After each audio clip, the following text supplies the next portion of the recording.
what time do you start what time does it start getting dark down your way? Because we're quite bright until about 5 o'clock now.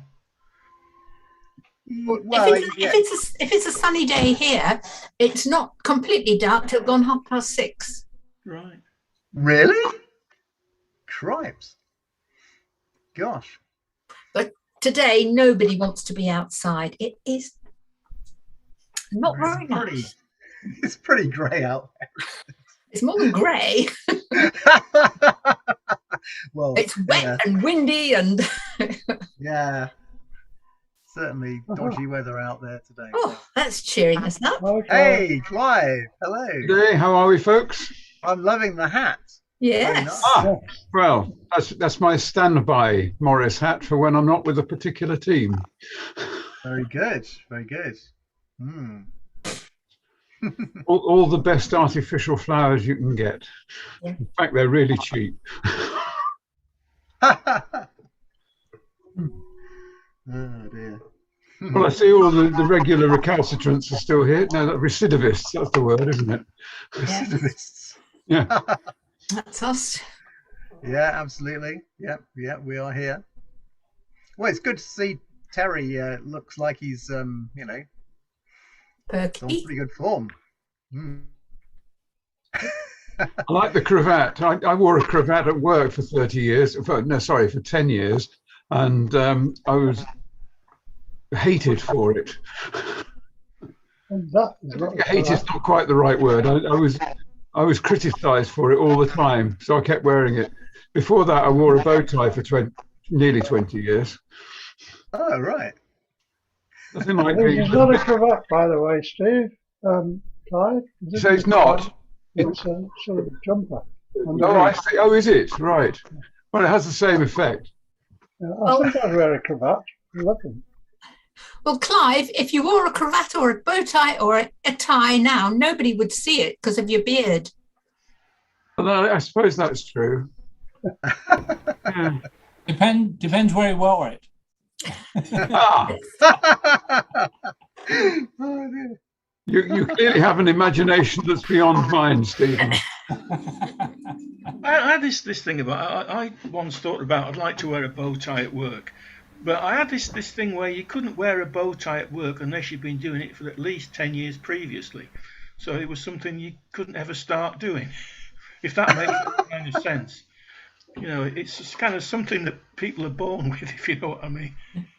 Well, I got into it. There was a works engineer I knew at Rolls-Royce who used to wear one with a country shirt, like Terry's, and he gave me some sage advice. He said, "Wear a bow tie," he says, "and people will think you're a fool, and you can prove them different." He said, "But only wear one you tie yourself, and never make it look too neat." Well, that was the thing, you see, 'cause I learned how to tie one, but having learned how to tie one, I'd know where to wear it. You've got to be bold, I'm afraid. Yep. Or stupid. I'm not sure which I was, but No, I think bold is the right word. How are you, David? You all right? Hi, David. Yes, thank you. I had a bit of a wee bit of a panic because I couldn't find the link to get in. So I emailed Gillian, Steve, and Andy, and then I realised where I'd put it. So that's life, I guess. That's life. Yeah. Absolutely, yeah. And have any of them responded to you? Of course not. I'll have words I'll have words with them afterwards. You can have words with us now if you like. I'm in. Thank you very much for your help. Hi, Stephen. How are you? Very well, thanks, Andy. Yeah, I had a bit of trouble getting in myself, actually. I don't know why. The internet usually works okay, but the weather's bad today, so I don't know if that makes a difference, possibly. But I'm here now, anyway. Yeah, maybe it's all the sort of, I don't know, all the Six Nations rugby fans or something. You never know. That's right. Yeah, saturating the airwaves. Yeah. Well, I'm thinking that Steve. I think Steve, you managed. Didn't you manage, as in Stephen Raleigh? Didn't you? Didn't you manage to avoid playing last time, Steve? Did I? I think you did. Yeah. Maybe you should kick us off because start us off. I'd have to go and find a pipe and tabber. Well, you should do that, shouldn't you? Well, no. So what's happening is we're actually I've been out doing a giants workshop. I got back and we're actually mid dinner. So Oh no! Make sure this is set up and the YouTube is working, and then I'm handing hosting over to you. Oh, okay, all right, yeah. Well, if you fancy coming back and playing one of your favourites, that would be very nice. Yeah, I'm shattered though. I've been out all day. Yeah, absolutely. How did your giant workshop go? Very, very, very well, and he is now looking very good actually. And well, he's repairing because he got the giant got badly damaged in Storm Alwyn, and he was up at Ludlow, and a big storm came through. Alwyn came through just before the medieval Christmas fair was due to start. In fact, they had to close the doors because they didn't want anybody to come in, and he was in a big marquee, a huge marquee that was the beer tent and main stage, and that blew down on top of him. And was the beer all right? Give me permission to share screen, Andy, because I've made you host now. I could probably find a photo of it. Muted, Andy. How do I do that then? So where it says share screen at the bottom, there's a little arrow, and you can enable. I see. Okay. Enable. All participants. Okay. Yeah, that'll be it. That'll be it. Hurrah. Okay, I've done that. Yeah. So let me have a look. So right. So that's what happened to the huge tent. Oh. That was a massive tent. Like it was probably as high as the up to the roof line there. Wow. And so he isn't there at the moment. Where is he? Picture. So there he is. He's been knocked over. Hang on. Whoops! Devastating scene. Hang on. Let me find other pictures of him. No. Let me find another picture. So he was. Here he is. Battered. So we cleaned him up, and I think I've got a problem here with the volume. There we go. So he's in a bit of a state, and we're having to. There we are. Really badly battered. I thought I had some pictures of him on the ground where we were. Oh, here we go. Yeah, so this was the scene. What he was like when we found him. Yeah. So we were checked out of the site, the castle. But I'd recommend Ludlow Christmas medieval Christmas fair. It's got loads of stuff, and we go up and we entertain with music. Bill Tuck's there every year. He plays pipe and tabor, and it used to be Windybag ran it, but he died last year, years ago now. But Paul Saunders. But there's a good collection of musicians. I'm sure they would like more. You got to wear all the kit and do everything, and we take our giant out to dance. And he's a big hit there. Yeah, fantastic. Yeah, that sounds really good. Cool. Okay, so I guess Steve, you don't want to play something now. Then you want to go Not and at the get. moment. I haven't got. The only instrument I've got close by is the growler. Oh no, no. No, we need that to be outside, I think. Your luggles. So Don't do that, please. Oh dear. Anyway, okay. Cheerio, folks. Yeah, great to see you. See you later. See you later, hopefully.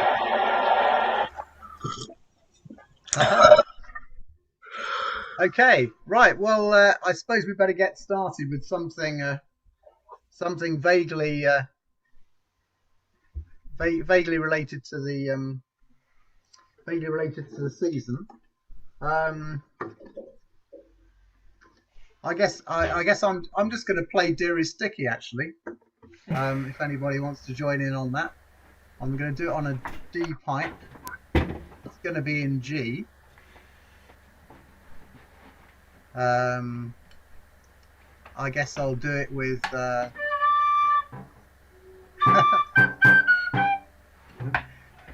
I guess I'll do it with. Oh, how many corners? Yeah, so we'll have 2 corner crossings, and we'll have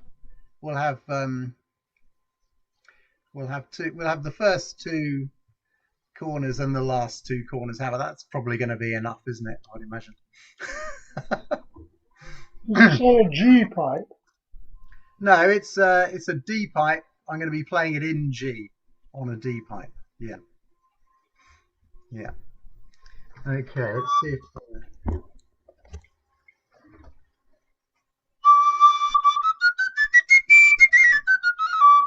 Can you hear that? Okay. Yeah. Okay.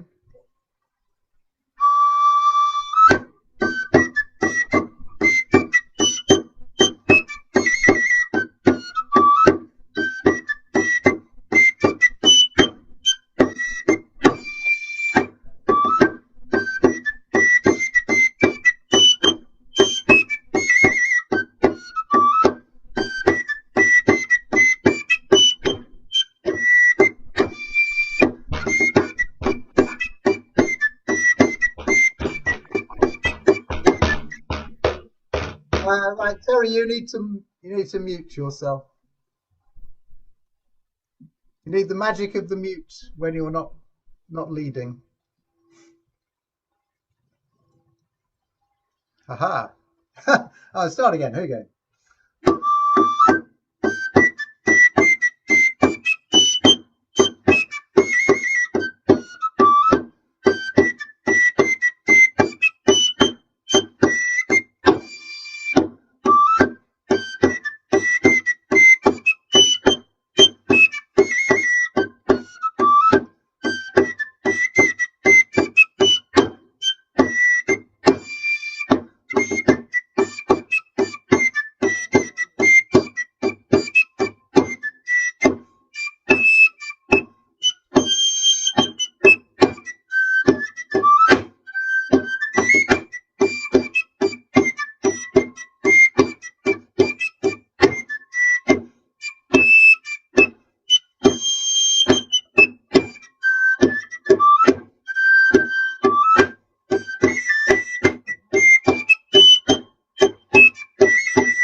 Right. So who would like to play the next tune? Well, perhaps Terry can lead us in one of the tunes that he suggested. Oh yeah, that's a good idea. Excellent idea. What a good idea. Are you up for that, Terry?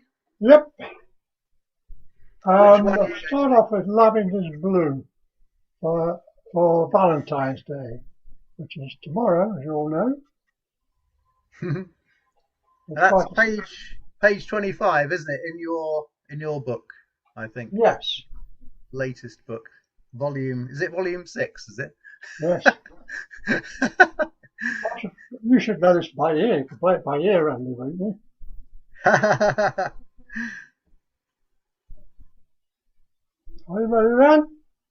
Are you sitting comfortably? Then I'll begin.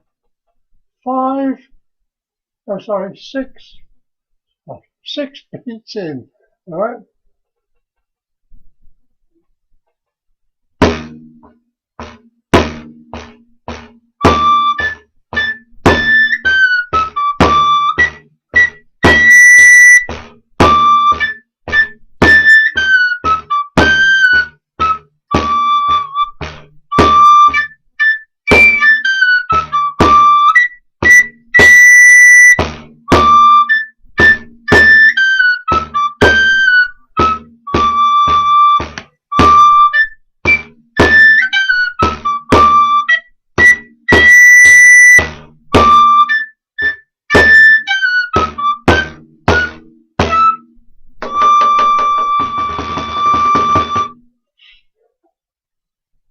Okay. Hooray! Excellent stuff. Well, the other one, a French one, which Gillian will pronounce for me. Oh, excellent. Can you give us a few more times through, just so that we sort of like get into the swing of it? I mean, I know it's good to leave us wanting more, but. Sorry, what did you say? I was just suggesting if you can give us a few times through, because I mean, I know for you've sort of like done it after twice through, but we're just kind of just getting into it at that point. Well, I can't promise I'll clunk out probably. Okay. Oh wow! Oh well, we got Bill in his amazing hat. Oh, look at that! Oh, that's fantastic. Hi all. Hi, Bill. Bill, it's good to see an amazing hat when one appears. Right, sorry I'm late. I just got caught up with some other things. Anyway, on with the show. Great to see you.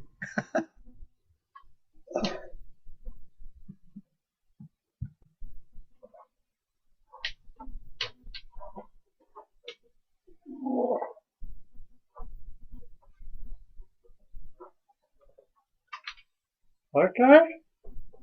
This is, what is this called, Gillian? It's called Le Roi d'Yvetot. There you are. I'll be 4 beats in. 4.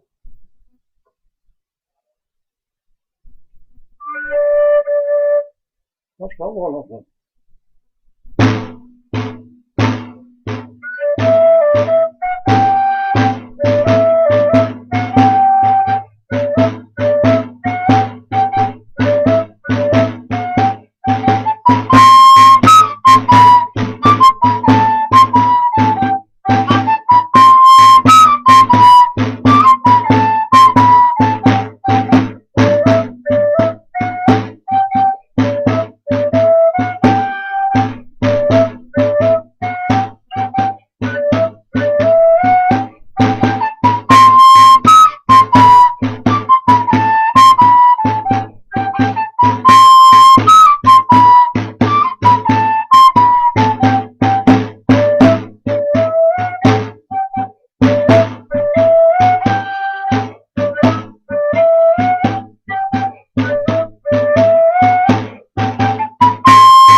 Hey, that's fun.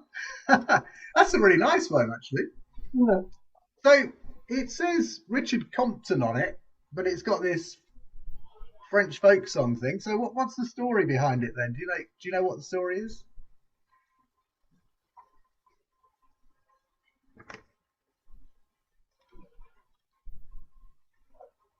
Terry, do you know what the story behind the tune is? No, I don't do stories. Oh, okay. Oh, fair enough. Does anybody else? Does anybody else? Gillian might be able to tell you. What's the meaning of the title? The King of something. Yes, the king of something. I don't know what Ito is. The king of Ito. I don't know who Richard Compton is. There's an English translation underneath. In the book. Oh, okay. Yeah. I have to change the breathing when it comes to the refrain. It's spelled in English. I don't breathe as it says in there. I would breathe after Mary. I don't. Because I don't think that's an English translation of the French, which would have been a bit different. So I breathe after the first note of Mary. Meh. After that. Da, da, da, da, da, da, da, da, da, da. Okay. Oh, it's very jolly anyway. It's very jolly tune, isn't it? Yeah, isn't it? Yeah, nice. Yeah. Very nice. Cool. Oh, right. Okay, so do you want to do another one? Or do you want to have a rest and give somebody else a go? Which would you Give prefer? somebody else a go and I'll turn to the Chinese section. Ooh, that'll be exciting. Yeah. Haha. Wait a minute. Right. Okay, who wants to have a go while Terry's going to his Chinese section then?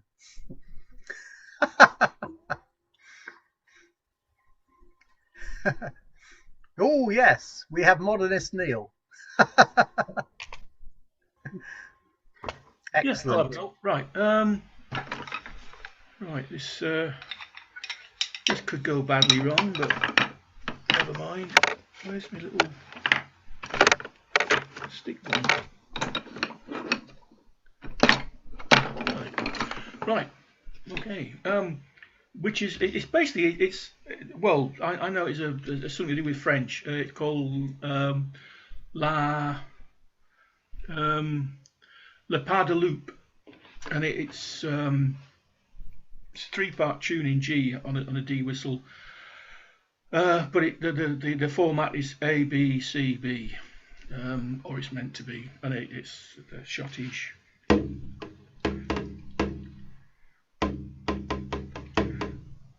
I forgot how it goes though. That's the trouble.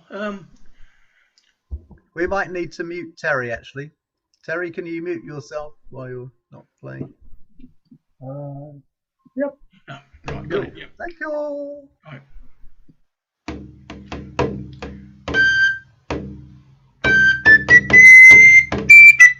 I've forgotten how it goes.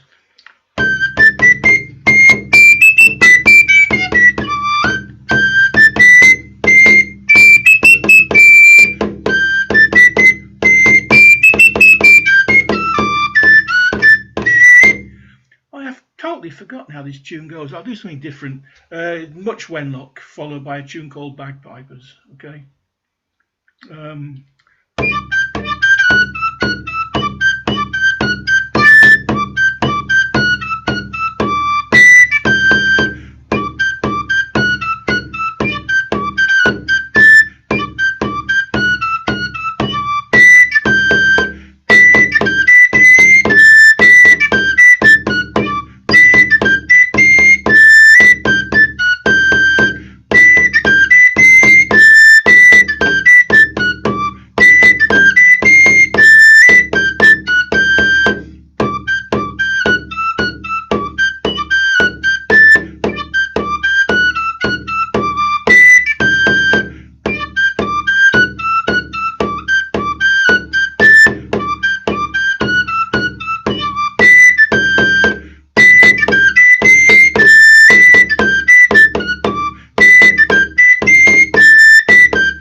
I think you're muted, Andy.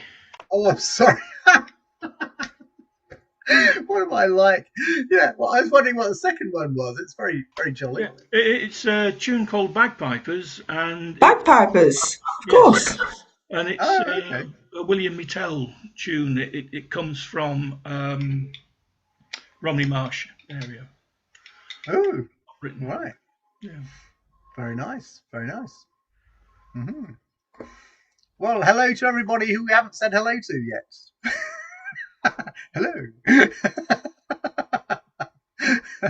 Including any YouTube people who are out there. Merry may your YouTube be. Bill, I have to say, you have surpassed yourself with your hat today. That's just very, very good. I'm really jealous of your hat. Right. Well, who wants to do the next one? Oh, Clive. Yeah, Clive is up for doing the next one. I haven't played the pipe since the last time we met, and I'd much rather play this on the fiddle, but I suppose I ought to have a go on the pipe. Okay. Ladies of Pleasure, Fieldtown, rather than Ladies' Pleasure, Bledington. You might notice from the way in which the titles are formed that they probably have very different meanings. And I spent the last couple of weeks writing lyrics to various Morris tunes because I can never remember the names of the tunes from the... Sorry, I can never remember the tunes from the names or from the dances. But I find that if I've got words and I can sing it to myself, the tune comes. Ah, very good. So if you indulge me, I'll read you the words I've put together for this one. So this is Ladies of Pleasure, and its subtitle is An Improper Uprising. The ladies of Leafield, I'm not going to sing it. The ladies of Leafield I know are all good, excelling in all that they could and should and would, amassing their treasure where'er they be stood, or sat, lain, or dangling in village or wood. They display their wares without any cares, and offer them smiling, alone, or in pairs.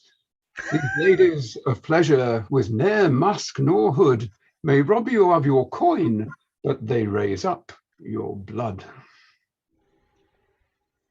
Woo. So there. Very good. Anyway. We'll see if the tabbering will fall as flat as that. Sorry, I haven't got this music for you to view. The only thing to note about it is that in the third bar, there are 8 notes in the space of 6, so it's a very long tuplet. Anyway, here we go. Straight in-ish.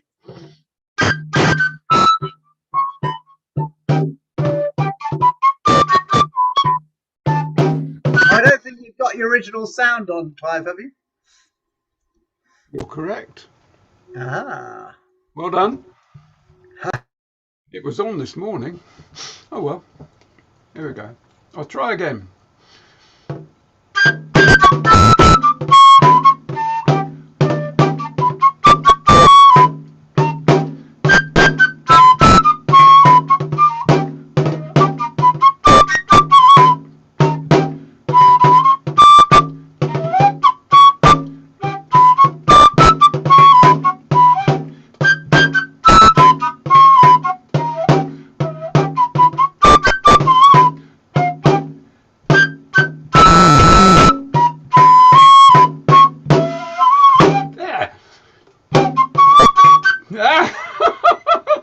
I'll start at C again. It's the elastic band, you know, it's getting in the way of the hole.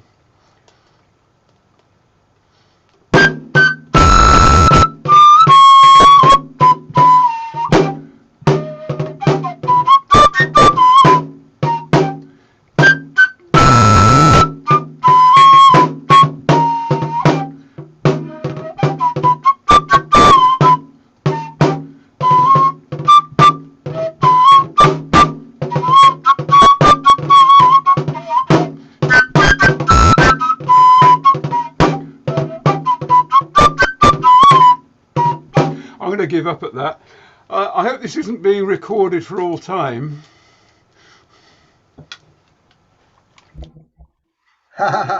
Well, I'm sure it's buried deep in the annals of the internet, so I'm sure it'd be quite hard for people to find it, unless they are really keen. In which case, it won't matter, will it? Wear a 'Cause mask time. they'll love the fact that it's pipe and tabor, won't they? Nothing is ever lost. Nothing is ever lost. It will always be there somewhere. And get back to haunt you. I'll pay. Right. Enough said. Okay, all right. Well, that was a jolly excursion into those ladies of pleasure. That was fun. Thank you, Clive. Can you hear me, Andy? Yes, can hear you. Yeah. I was thinking about Clive said about remembering the tunes and putting words to the tunes. There was two that I do. That's two Bucknall ones: the Willow Tree and. Just before you go on, Terry, just a comment apropos of Clive's piece and the Ladies of Pleasure. One of the things in the back of my mind is there's a lot of information on the way in which pipe and tabor was used in the erotic dance shows in Paris in the 18th century, and at some point we should retrieve this information and make a particular performance of it. So yeah, sorry for the interlude, but I couldn't really let it go. So I mean, the song is a very appropriate one for the pipe and tabor, Clive. So whatever. Sorry, Terry, go on with. Right, thank you. Yeah. You'll have to dust the off Willow your Tree costume, Andy. Nicely to the words "the Willow Tree." The willow tree. Yeah, and room for the cuckold. Room for the cuckold, yeah. That helps me remember them. If we're going to have a competition, I've got 23 of these.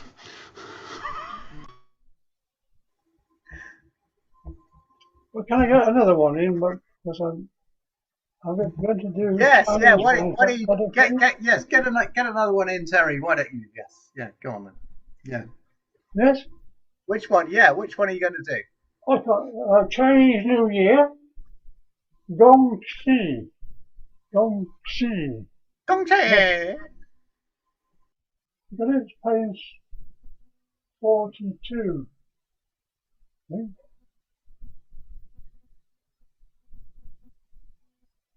Oh, yeah.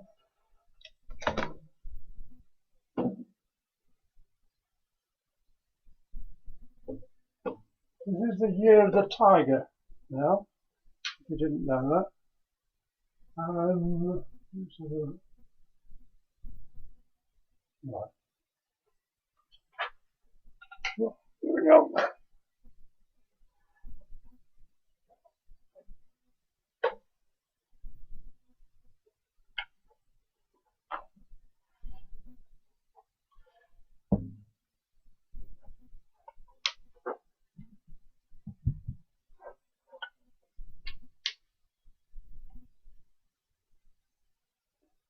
I'm going to give you 2 bars or 6 notes like this.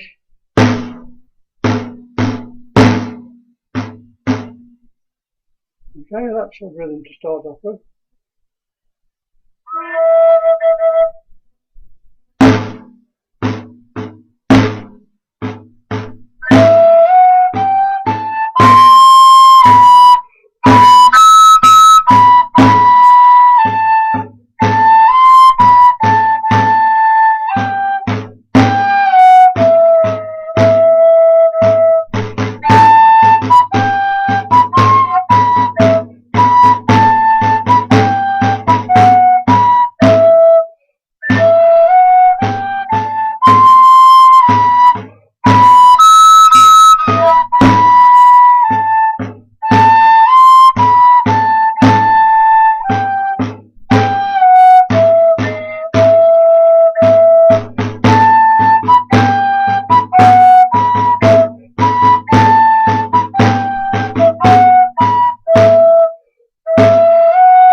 What? Hooray! That was fun. Thanks, Terry. Never? Very, very nice. Cool. Okay, we're going to give you a little rest until you do your next one. Okay, who's up for... Hey, Bill. Bill, your lighting is fantastic because you look really sort of like a sinister sort of Burgundian spy or something. You know, sort of lurking around in the dark in front of the field of the cloth of gold.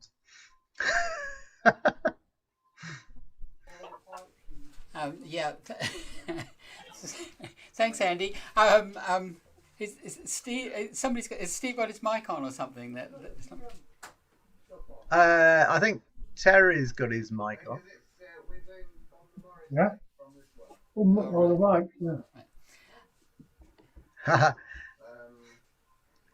Anyway, yeah. Sorry, Bill. Yeah. Anyway, your lighting is fabulous. All right. I'll do something. Yeah. I haven't prepared anything special. What I've been working on is the repertoire for trumpet ensemble in the 18th century, 17th century. These are normally for 4 trumpets, but they work very well, or I believe they will, for two tabor pipes, drums, and 2 trumpets on the lower parts. So I'm going to play a little piece. This is one by Philidor, 1680s. It's called La Victoire. And Is the background noise coming from you, Bill? I'm not sure. Sounds like there's something else going on in the background. From me, actually. So we're... Hang on, let me... Have I got another... Sounds like someone's got a radio on in the background. No, Yeah. What it is, it's me. Hang on.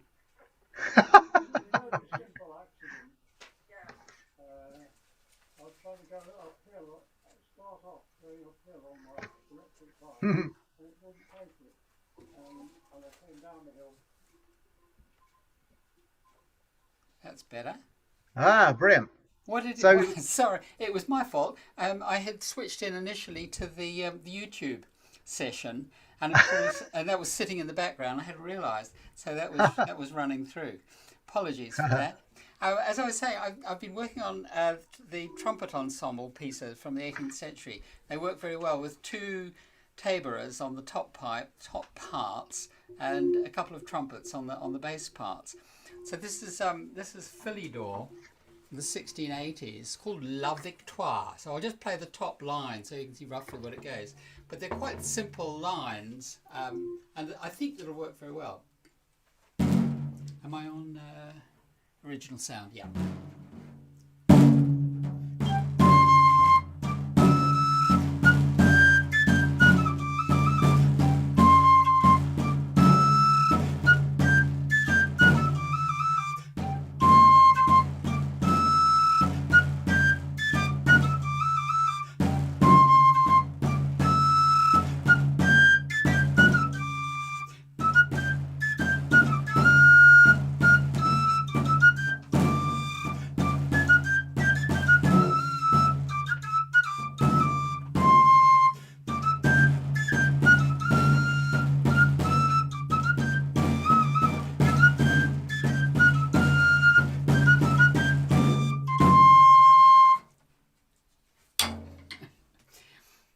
So the second part is similar, but it's sort of nicely spaced, the third below, and it's got some interesting interactions. And then the bottom line is is trumpets.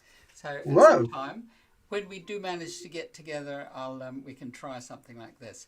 In the meantime, I was planning to record the 4 parts together and just see what it sounds like. Okay. Yeah, what sort of pipe were you using for that? Oh, I was just using standard pipe in G. Oh, in G. Okay, yeah, cool. Yeah. But it would probably work. Yeah, you could play them on D pipes. I might need to transpose them for D pipes, but the range, partly because it's primarily because of the range of the trumpet. Trumpets work very well in in that key, they match the G tone, the tonality of the G pipe very, very well, and the range. So that's, even though they're in D, they're playing primarily over the range of the G tabor pipe. Good. Cool. Well, thank you very much. That sounds fun. Yeah. So I think we're hoping to be doing something like that in Guildford, aren't we? Is that right? Yeah, I was planning to bring some material so we can try things out then at the Guildford sessions. Looking forward to it. Excellent. Aha. Right. Who's up for the next year? Oh, Gillian's going to play. Hurrah! This is a mazurka by David Shepherd. I think it's David Shepherd. The Rose of Raby.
That was a great tune. That was Rose of Raby, was it?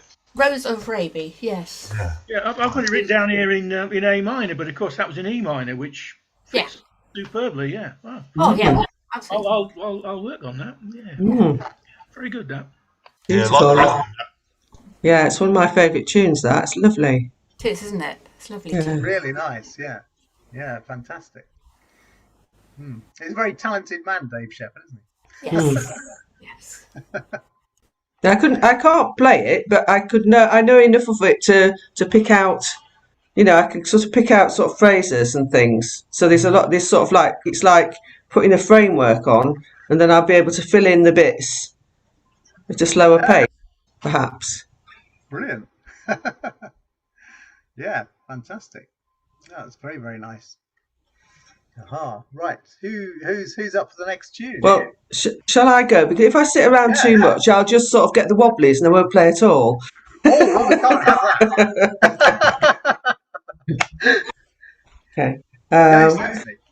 Yeah, I'm going to play a tune called "The Beat of Killiecrankie." Okay, so get a bit of space.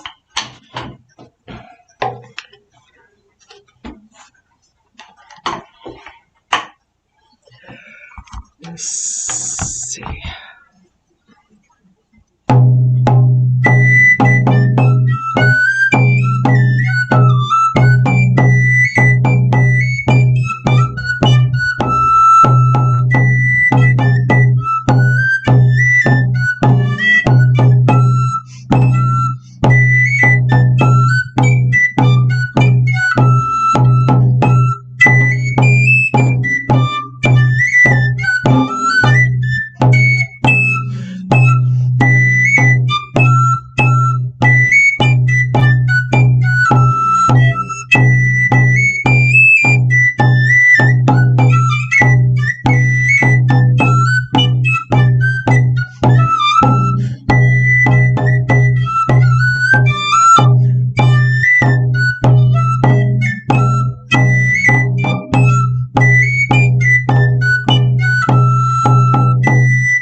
dear.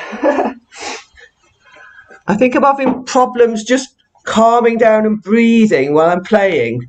I'm not hitting the right octave. We've all been there with that. Suddenly the right note isn't there. But it's all there in my head somewhere. It's the kind of funny Zoom factor, isn't it? Yeah. It's sort of like you have to put yourself in some separate place to play on Zoom sometimes. Yeah, it's really weird. Yeah, I always find it's a lot easier now we're back in doing some sessions where there's other people around you that playing along that can cover your mistakes. Yeah, Melodians are quite useful for that, aren't they? There's safety in numbers. Well, I find that this whistle is probably more sensitive to pressure than this one in terms of sort of jumping the octaves and everything. And it doesn't. I've been playing this one, and then I've gone to the Binns pipe, and it's sort of like I just need to sort of relax a bit more on that one. Yeah. I sometimes find if I practice something on the wrong pipe, it does kind of it does throw me out a bit. But what I find I've got to be in kind of like be in the zone as well. I find I've got to sort of like just be in a completely different zone. Yeah. Sort of get through a tune. Yeah. Yeah. Oh, looks like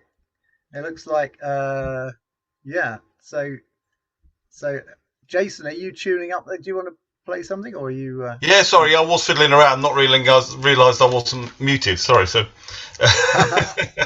yeah, I'll do a tune. Woohoo! What are you gonna do? I'm going to do a Bucknell tune.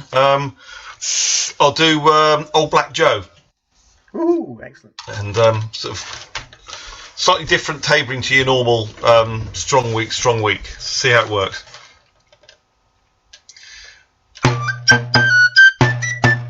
Oh, before I start, I'll say I'll do AABB. I know there's lots of different ways of doing this one, but I'll just do it simple session: 2 A's, 2 B's, 2 A's, 2 B's.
Hooray! That was fun.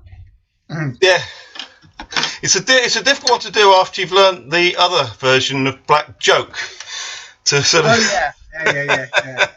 It's one of these mad things where you have to work out what your limit for the number of variations is. You can only do head at once. And the harder part of doing this one second when I was learning, actually had to miss things out, which is probably the hardest thing to do.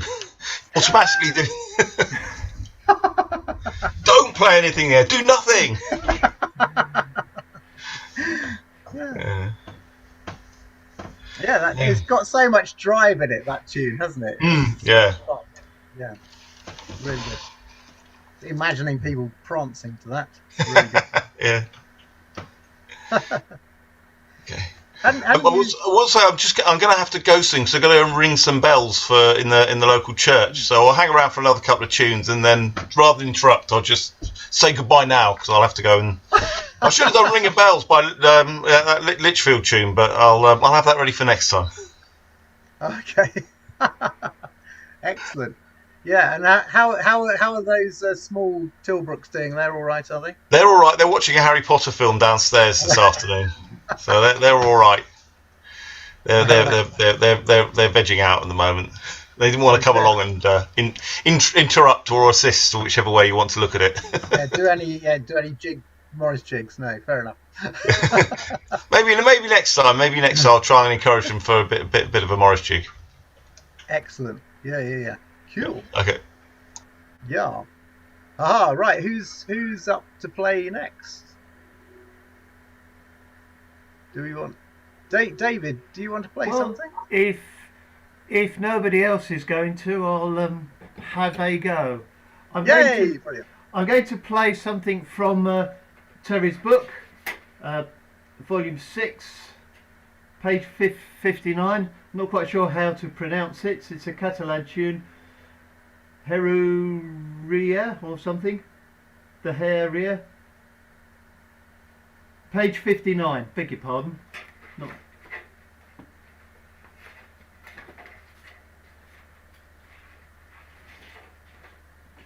So hopefully you'll all make enough noise to drown me out. Although I must say, actually, I've recently tightened up my my tabor, and I can now bounce notes off the skin that I couldn't do before. The other thing I found was that if I hold it and hit it, it's a much more dull sound than if I let it dangle, which when you know these things it's obvious, but when you find them out not the hard way but through yourself, it's sort of, you think, oh yeah. So I've got another range of noise I can make in my music room. Right, I'm not quite sure how fast this should go, but I will take it at a fairly steady pace. Original sound is on.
There you go. Just to point on all the Morris tunes, I had right before me the infamous Lionel Bacon, so I could look up the odd tune, and I also had the King Ina book, which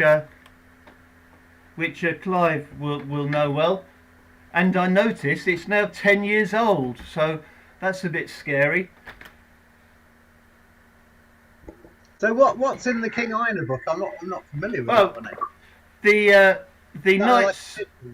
The Knights of King Ina are a jig side who are working through every single or double jig in the black book that they can find, trying to work from the earliest source. So they go into great lengths of into researching it, and they've got some very good musicians who used to play who used to play in professional orchestras. I think she was in the BBC Philharmonic or something, and so the music is incredibly precise, which, having sort of come to Morris via my Melodian, seems all wrong to me, but they do play it in a very correct, precise way, rather than watching the feet, which I find, which is the way I learnt folk music, watching Morris. So how could you possibly play for Morris jigs without watching the feet? I don't understand. To be fair, even begin to do they do watch the feet, but it's so terribly precise.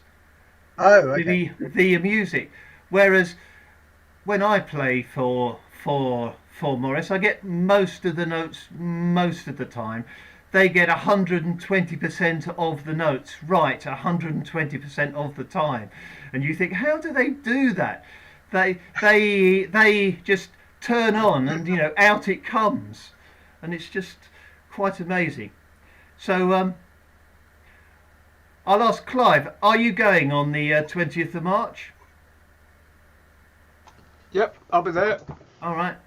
There's a one-day jig workshop that they run twice a year, so I motor down the M3 and the 303 and a few other roads that get narrower and narrower and narrower, and then in the middle of Somerset there's this village hall.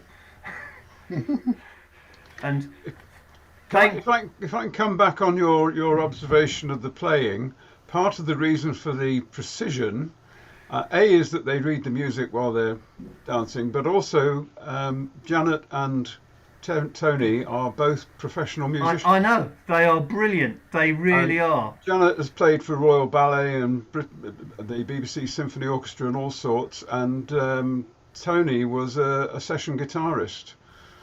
So they're really on top of their game. Great to play with. Wonderful for timing. Yeah. They cover all your mistakes. It's brilliant. Absolutely. Despite my best efforts. Yeah. Wow. No, it really is something else. But anyway, an aside. Cool. That sounds fun.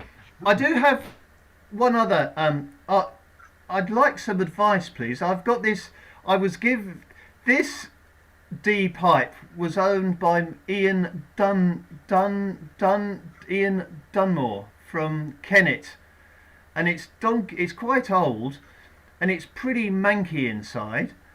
And when I looked how to actually clean it, they said I should try and remove the wooden block in the mouthpiece. However, I've watched the video where the chap puts a piece of wood and holds it and goes donk, and it comes out the other end. I think this is welded in by spit, phlegm, beer, and God knows what else. So if anyone's got any hints, I'd be most grateful to receive them. I find if you leave it for a week or a fortnight without playing it, So it's as dry as it possibly can be. Right. It's easier to get it out. Yeah. Right.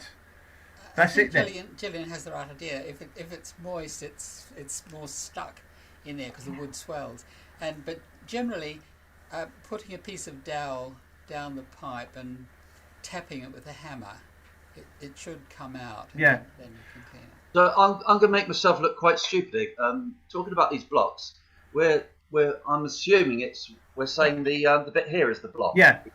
Right. And should the whole end come off, or just the light coloured bit? Just the light coloured bit. Just the light coloured bit. Right. That's the theory. Yeah. I just don't want to hit it too hard and find that I do some permanent damage because. So the correct way is to put a long piece of dowel inside, all the way down there. Just carefully tap it out. Right. Just as a warning, a maker of pipes did say to me, it's harder to get it back in than it is to get it out. Yeah. Right. Yeah, I'm sure you're right.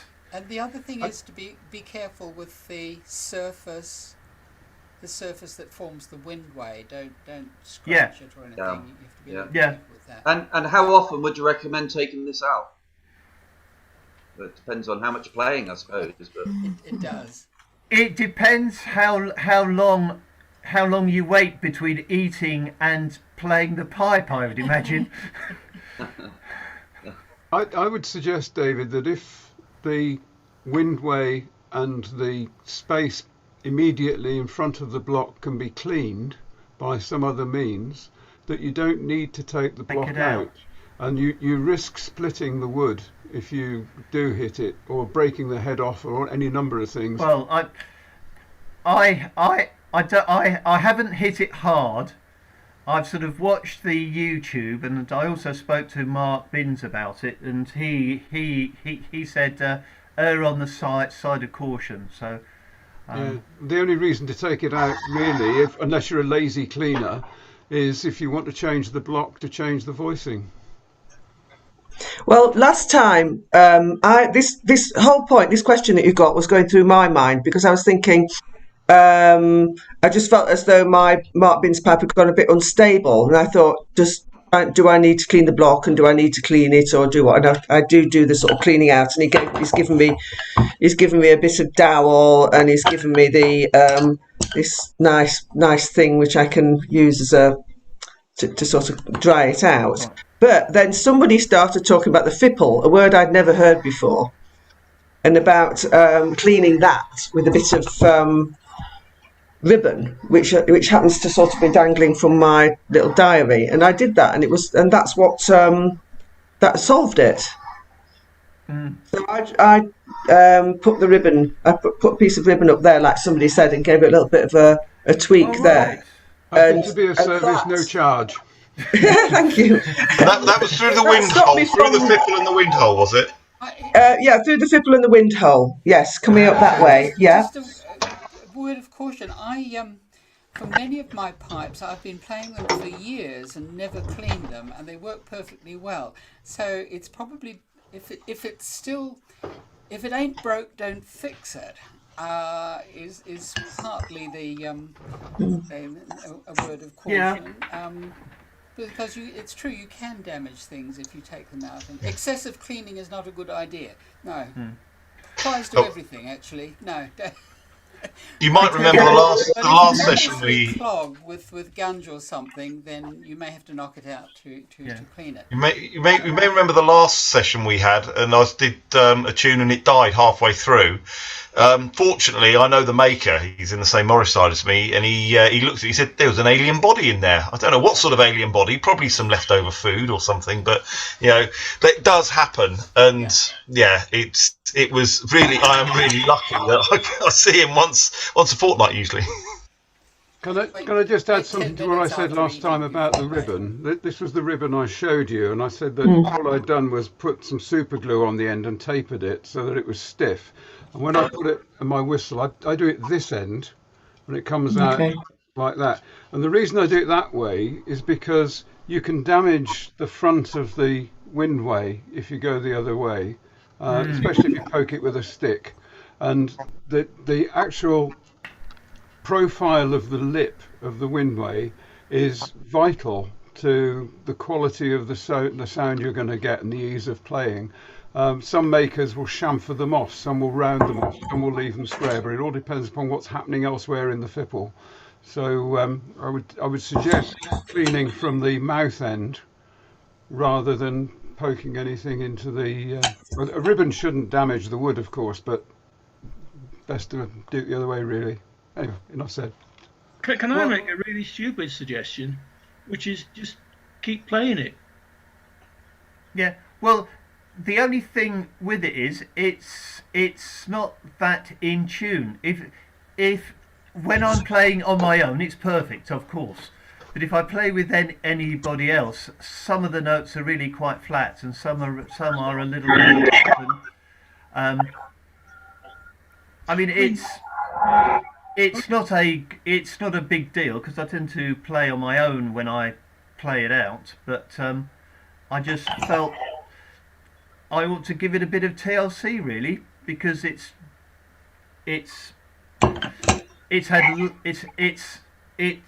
looks quite mucky in there, and when I sort of put a rag up, not up to the end, it sort of cleaned quite a lot of stuff out, and I just thought I should try and remove more stuff if I can. I'm not sure stuff up your pipe is a good thing to have. But there's also oiling, of course. You stick a bit of oil in there. But then, I mean, some people say, some makers say you shouldn't oil the wooden block. But I don't know what make of pipe this is. It could be a DIY one. Are you sure it's not a Gallabay? What's the tuning on it? Is it tone, tone, tone, or tone, tone, semitone? Tone, tone, semitone. It is, right. It looks French to me.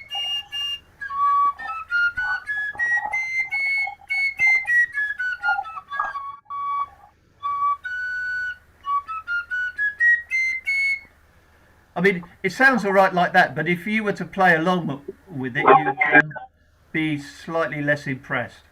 Going back to the good old days, of course, the Morris musician would be a solo musician, so it didn't actually matter. And he would probably have his pipe made to suit him, or however it came out. That will do. Who needs to be in tune with somebody else? Can I just say something? Something that I use is a little bit of card. Mm-hmm. Yeah. It's quite strong, and put it through there, and just clean it out like that. You can't see it. Mm-hmm. All right, or cigarette papers. Yeah. Fold them up. Yeah, I was just thinking about cigarette papers, Rizzlers, because that's what I was taught to use to clean a bagpipe reed.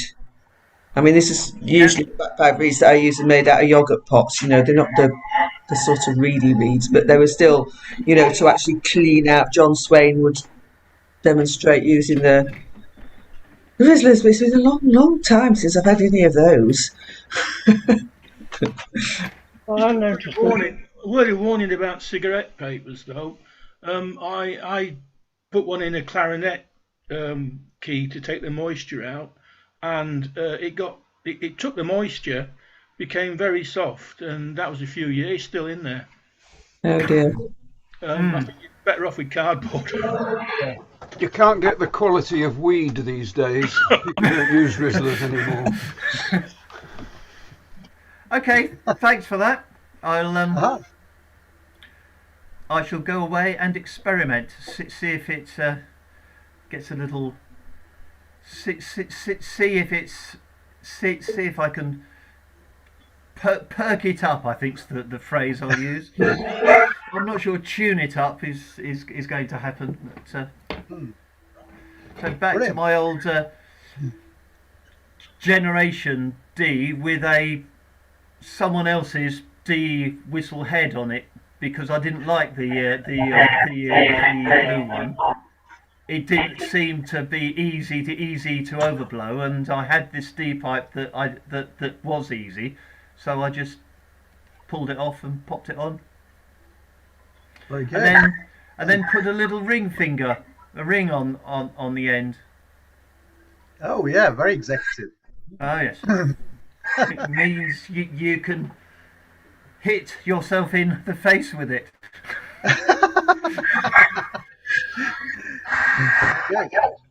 Right. Aha. Right, who's going to play next then? Who do we... Has anybody not played who wants to play? Stephen, do you want to play? Well, seeing as everyone else has had a go, I shouldn't be the odd one out, should I? So we need to... Everybody else needs to mute then. Hurrah. Thank you. Right, I'm going to have a go at a song from Terry Morris' book here. So, let's see how we get on. So I just turn this around. Right, okay. Get a drumstick, that helps, doesn't it, as well? Here we go. Can you hear me okay? Good.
There we go.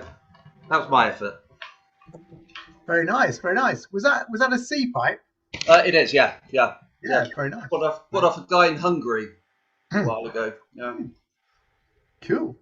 Quite nice to play. I don't know if the sound is good, being a relatively new player, but it's nice to use. It's not too shrill. Yeah. It's good for indoors anyway. Yeah. Very nice. Can I just ask you a quick question before we move on? Tabor pipes.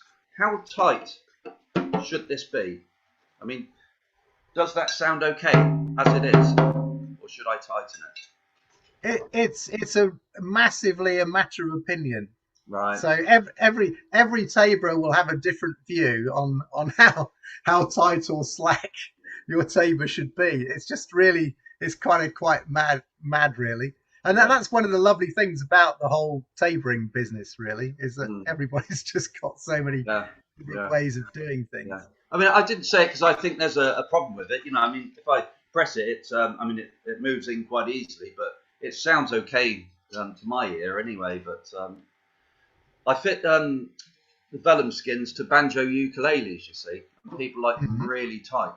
Obviously, they can split with temperature changes, but I think with that you need more resonance with the sound, whereas with these things, I don't suppose it matters as much. So, as Bill said, if it ain't broke, leave it alone. Yeah. Yeah, and you've got there's some stuff on the YouTube about the idea of tuning to a sort of a fundamental note. That's kind of one school of thought.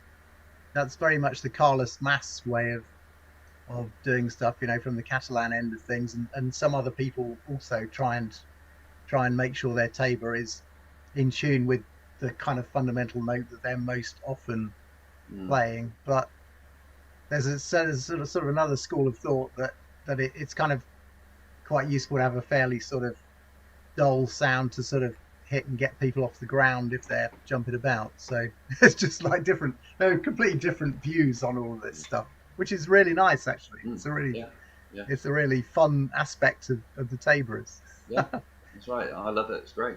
I wish I'd found it years ago. That's all I can say.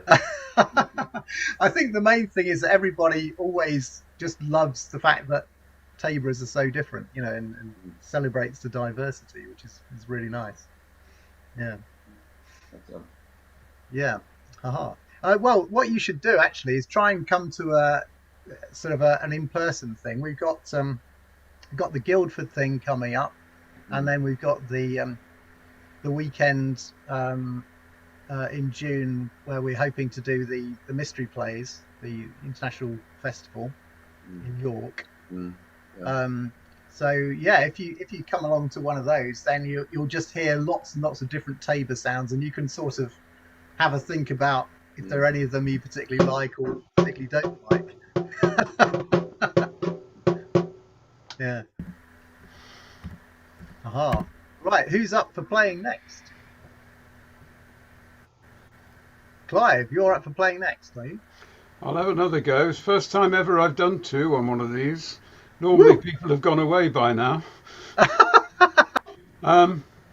Yeah, I thought I'd do Lady's Pleasure, just to show the difference. And this is on page 10 of Terry's volume 3. And while you're looking for that, I'll read you my words. These are clean. Bledington Hall doth hold a ball on every May Day to welcome spring. Tradition holds that each man bold should choose not a maid of his own to bring. This may seem queer to those not from round here, but it has its own purpose, as I will make clear. I've lost the meter, for that's the day the ladies say, "Sir, dance you with me and make my heart sing." All ready?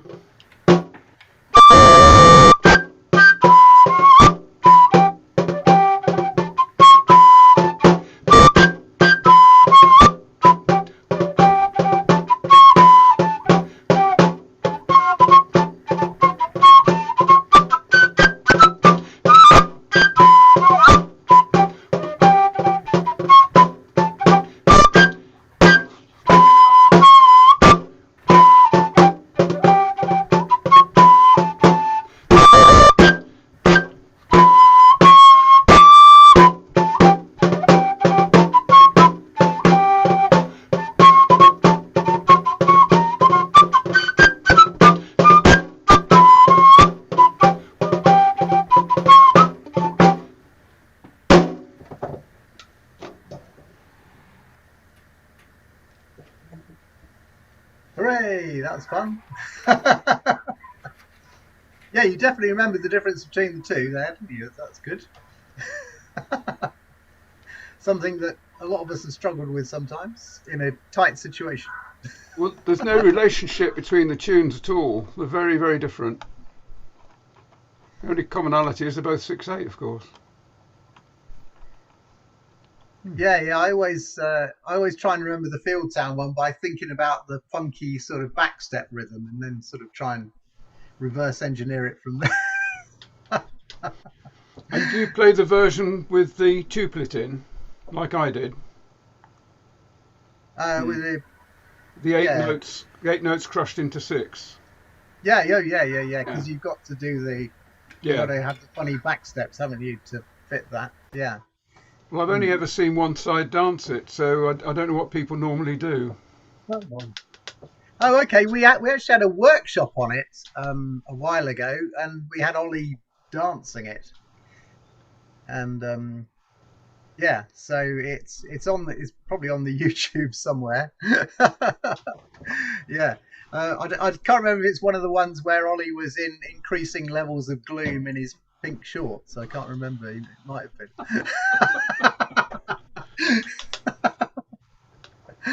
Yeah, possibly. Aha. Right, who's up for the next? Terry, you seem to be unmuted. Do you want to play another one? Yes, another one. Can you hear me? from the Chinese New Year. I don't know what it's called. It's in the book on page 43, I think. But you know it as Clementina.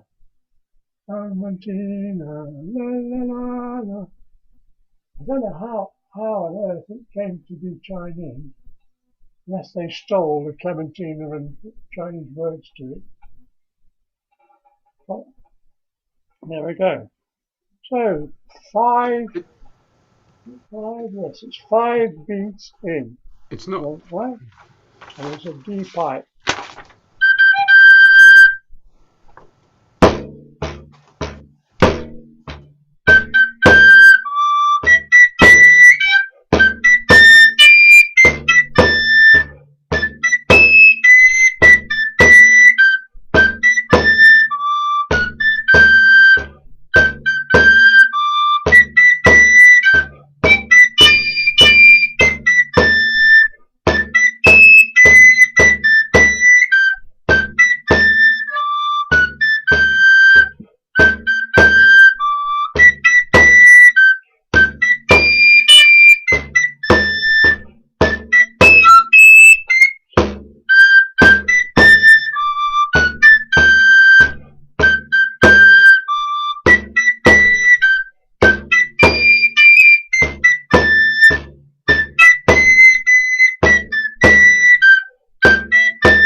Hooray! A merry New Year to you too.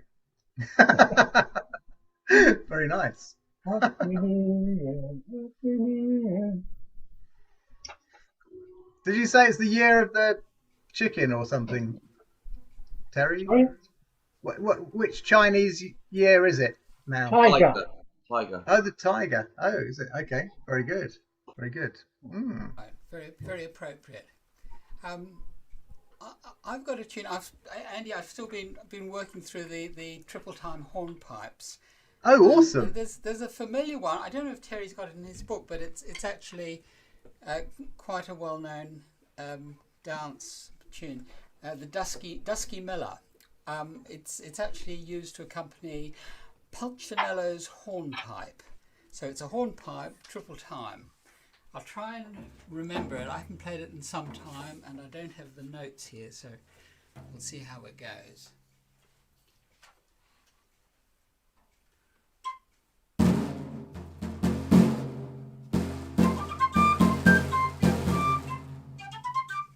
Sorry, wrong pitch.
Or something like that.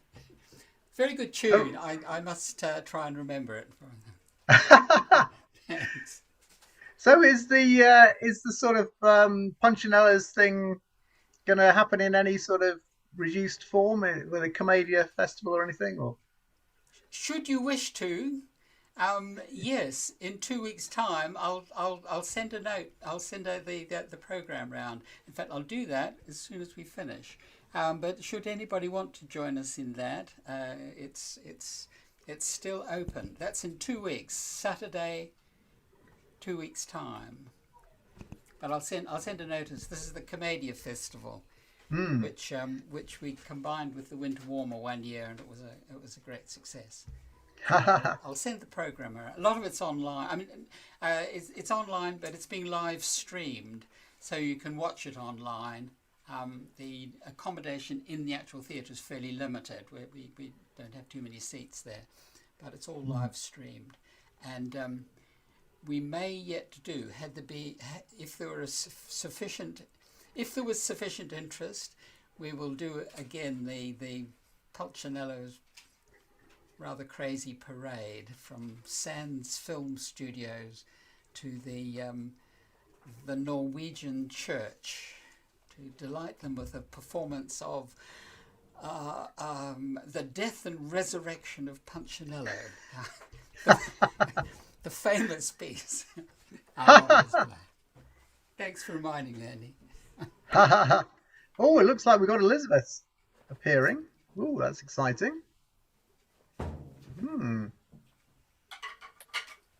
Very good. Hey, hello, Elizabeth. Hello.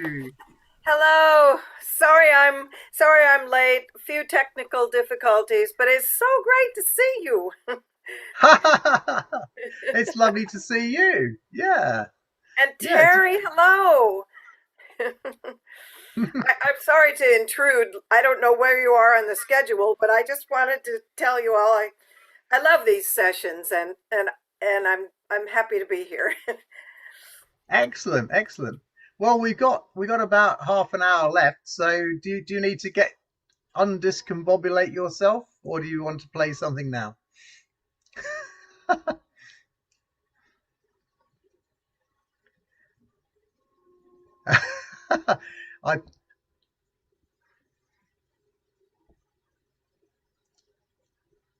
Yeah, we can't hear you at the moment, Elizabeth, because you're muted.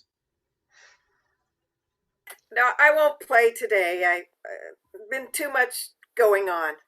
Too much going on? Oh, okay. Well, I hope things are okay-ish for you anyway. It's all right, but, it's been tricky. Oh, gosh, yeah. Yeah. Well, it's lovely to see you anyway. That's very, very nice. All of you as well. I love these monthly sessions. It keeps me connected to music. Pandemic is so hard for people who play music together. It separated us all, and you're one of my best connections, but you guys are a bajillion miles away. Yeah. Have you got the York thing in your diary? Did you see the email about that? I'm gonna have to look that up. So is that the September, or is that in April? All right. So it's in June actually. Isn't it? Oh, I think okay. I think it's June. Let me review the details. Yeah. Will it be online or in person? Well, it's hoped to be in person. Actually playing for the mystery plays. I don't know. Did you come over for that before? I can't remember. Yes, I really loved that. Mm-hmm. It is that's a possibility. Now, will there be September as well, do you think? No, it's instead of September. Okay. Instead of. Good. Oh, that helps me plan. Okay. Yeah. It's because with the opportunity to do the mystery plays, it seemed to be best to sort of combine it all into one big hit, and hit the the first weekend of the mystery plays. And we got great idea. Yeah. Andre Gabriel is up for coming over from France as well. So good. So yeah, quite exciting stuff. Andy, you're amazing. You keep us all connected, and Terry keeps us all on book with all our fabulous pieces, but you guys are so upbeat, and I'm going to put that in my plan. Okay, yeah, so check the email. I think it went out quite recently. Yeah. Thank you, Andy. It's not on the website yet because we haven't really got a lot of information about it yet. So I understand, and I will look at that closely. Thank you. cool. Aha. Right. Okay. So, right. Who wants to play the next thing, or are you? It's Gillian. Yes. Hurrah. Good. Good. Good. Right, this is a Cantiga de Santa Maria, number 417, if you need to know the number.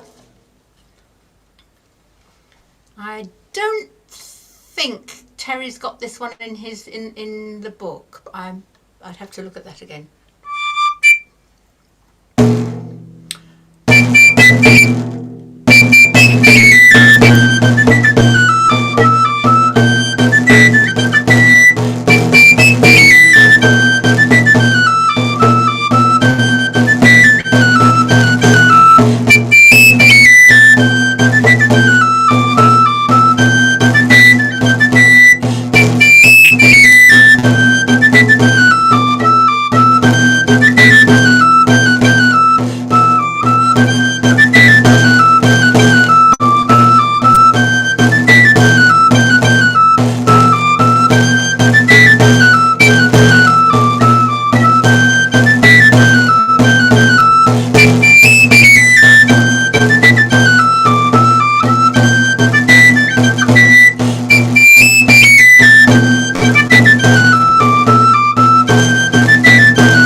Andy's disappeared. Haha, no, it's very Back good. Again. That was very nice. Yeah. Very nice good. Very nice good. one. Very jolly. Aha, right. I'm not ready to play them, but I've been looking at the book, the latest Terry's Celebrations book, and I'm looking at the pieces that Carla submitted, and they're really wonderful. So I'm learning some of them. Maybe have them ready soon. Because Carlos did such detailed notes about his dad and the pieces passed down and the drum rhythms, and I really enjoyed that part of the book.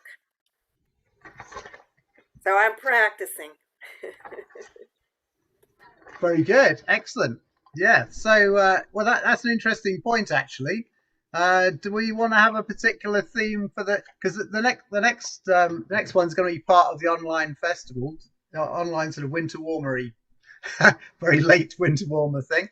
Do we want to have any particular theme? Is anybody keen on a particular theme, or should we just do anything goes? Anybody got any views?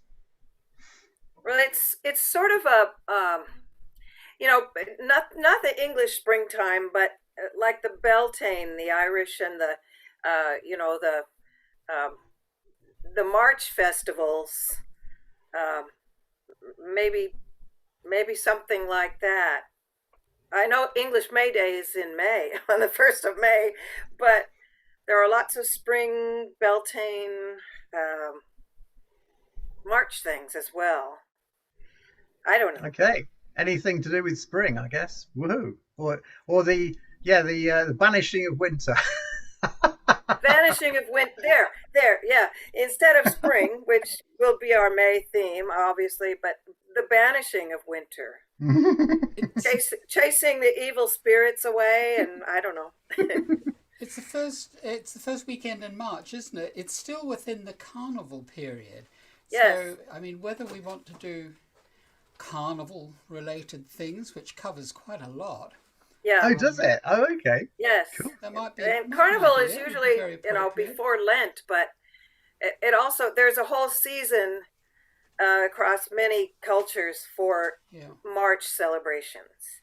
And of course, St. Patrick's Day, but I know everybody isn't all loving the Irish. I love Irish fiddle music. No, it's pretty awesome. Yeah. Okay. Yeah, Well, there's a lot of scope, isn't there? I mean, and nobody's going to worry if anybody plays anything else anyway, are they? Let's face it. Well, and I think we shouldn't be too strict on. Oh no.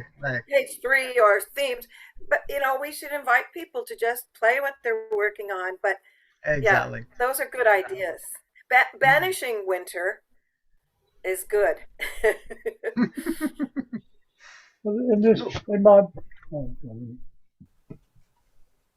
Yeah. Sorry, Terry. What were you saying? Oh, you're muted at the moment, Terry. Terry, you're muted. Right. In the book, there's a chapter on St. David's Day, which is the 1st of March. St. Patrick's Day, the 17th of March. And there's spring. Now it's the month of May, and various spring things. This is Sakura. It's a Japanese piece. Yeah, Sakura. Vivaldi, Spring from the Four Seasons. Oh wow! I'm also hoping Atsu will be able to play Winter sometime. You know that one? It's a lovely slow tune. La da da dee da da dee da.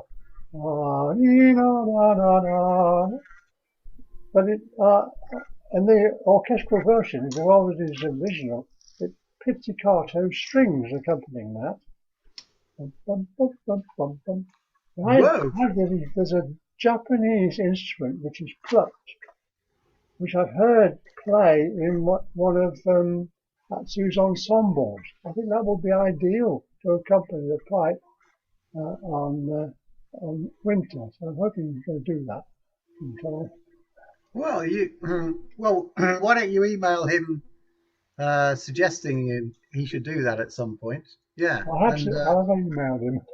And Sakura is really pretty, and it would sound lovely on the pipe. Sakura, yayo ino sora wa. It's pretty to sing as well. But that's kind of a late March. Yeah.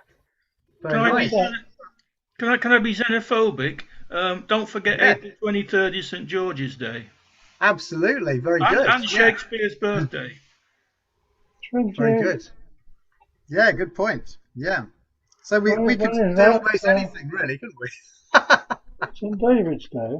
No, St. George's Day. Wow. Well, there's loads of scope then. Yeah. Well, I expect Terry, you can probably suggest a couple of tunes, can't you? And we can just do a load of other stuff anyway, can't we? Well, for next time. Yeah. Yeah, I will do. Yeah. Brilliant.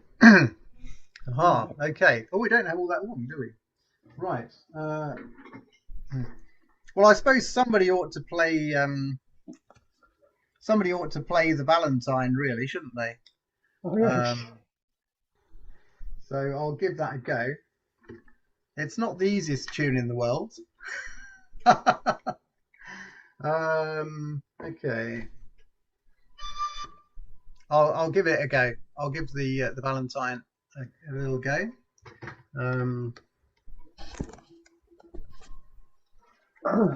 It's going to be on a Going to be on a high D pipe.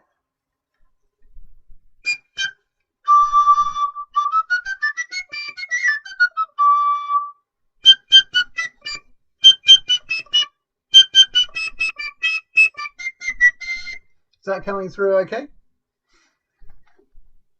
Yeah, okay. Terry, you need to mute. Okay, so this will be sort of aimed at an imaginary dancer.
Haha. Andy. Yeah. What is your top note? What's the fingering for that top note? Well,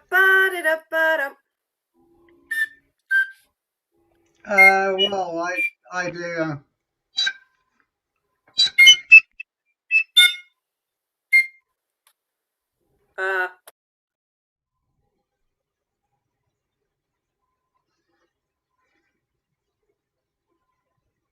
Well, what's Gillian doing? Gillian's taking everything off. Just the middle. I just have the lower hole covered.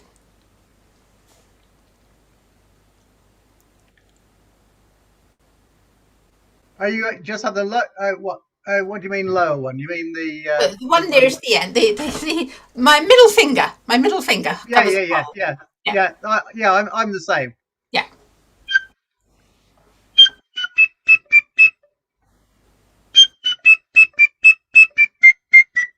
Yeah.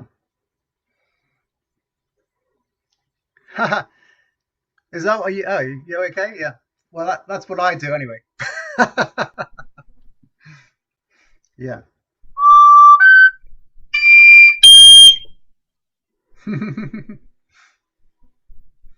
Gosh, well, we haven't got very long now, so we need to make sure that anybody who's very keen to play something. We'll just go back to Valentine's though, because I've learned it, but what key are you playing it in?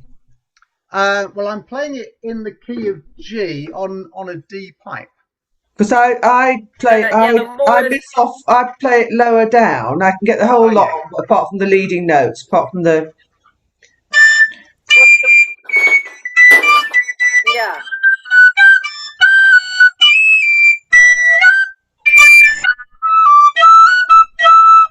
So that's how I play it. Our Morris team plays it in G, so I need to make sure I can do the G. Hit that high note. Oh, right. That's too complicated for me. Oh. Problems with those getting any higher. Yeah, and I think everybody, every Taborer is very sort of like, you know, they kind of got a comfort area on the pipe, and then other parts of it that they only go to if they kind of feel they really have to. Well, we have when we do jam sessions, our Morris, we like to get together not just for Morris dancing but for jamming, and we play Valentine with Orange and Bloom.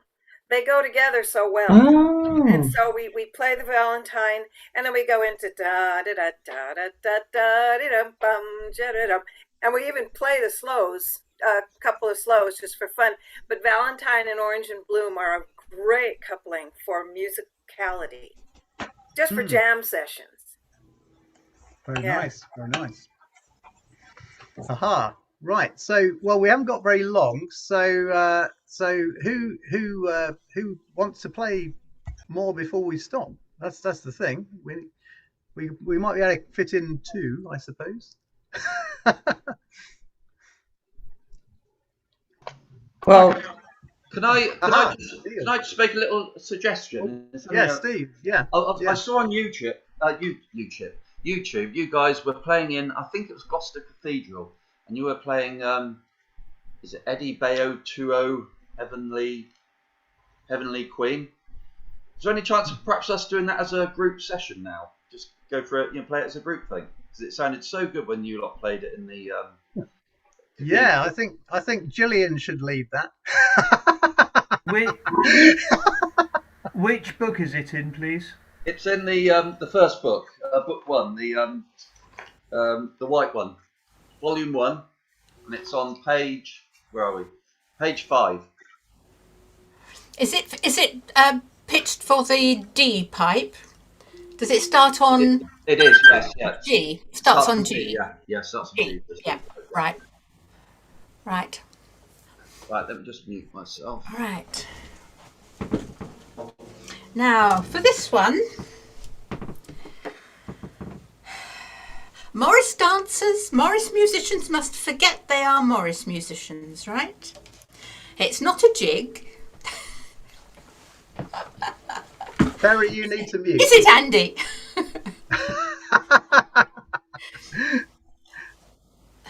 It's not a jig. It's a respectful song to the Virgin Mary. Okay. So it's 1, 2, 3, that sort of rhythm, and starts on G.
easy second part to it too. I don't know if anybody was playing that. It's got about 3 notes. Oh, good. Terry and Elizabeth were excellent. Yeah, good. That was super. Great suggestion. That was really nice. Yeah, thanks, Gillian. Really enjoyed that. That was great. Thanks. Well, I remember, Gillian, when we were, I think we were practicing for it. It wasn't in the church, but it was a different time. We were practicing for it, maybe in York, and you said, no, it's not supposed to be a fast thing way up high. It's supposed to be slow and respectful and dignified and queenly. And that kind of put my head in the right frame of mind to learn it. But I do find that Morris players go dum dee dum dee dee dum dee dum. You know, it's not right, not that one, not for that tune. Only if there are dancers. It's a great clip that on YouTube. I've seen it so many times. I love that one. It's one of my favourite clips that has been done. I think I love it. Yeah. That'll be played at York, of course. Yeah. We'll be playing that at York. All right, so one for me to practice on in that case. Yeah. The ultimate humiliation for it. It used to be a session jig in a pub in South London, and I heard it played, and I sort of recognised it, from Taborers a long time ago. Right. Yeah. Very, very good. Gosh, it's nearly time to finish. Does anybody want to play something before we do squirreling? Or no? Okay. Yeah. Right. Okay. Right. So I need to leave. So cheerio, folks. Yeah, and keep me posted if anybody's coming to Guildford. Obviously, just pop me an email or something, just so I know who's coming. Bye, Clive. Yeah, good to see you, Clive. Farewell. Farewell. Okay, here we go. Hunt the squirrel.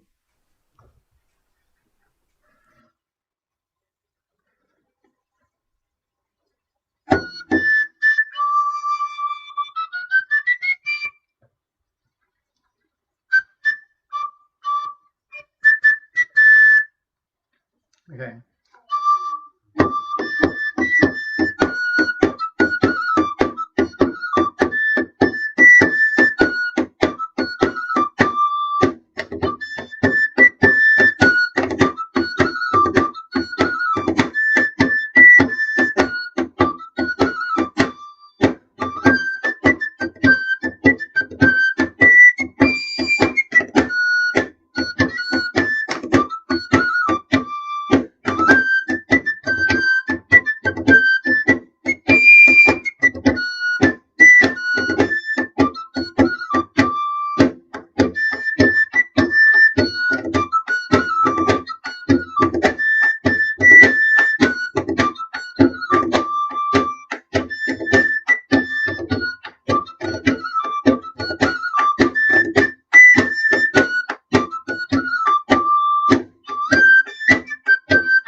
Hey, great to see everybody. Yep. So thank you so much. Thanks, everybody. And this later time really helps me. I don't know if that's why there aren't more people on the Zoom today, but this later time is a help to those of us who live a gazillion miles away. Brilliant. Well, it's great to see everybody, and yeah, let me know if you're coming to Guildford. I already know Gillian and Bill are coming to Guildford, so yeah, let me know if you're coming. And thanks very much for another great session, Andy. Much appreciated. Yes, thank you, Andy. Oh, and also, if you know anybody who should come to the beginners thing on Friday, obviously try and get them to register. Yeah. Okay. Excellent. Okay, all the best. Thank you. Bye. Bye.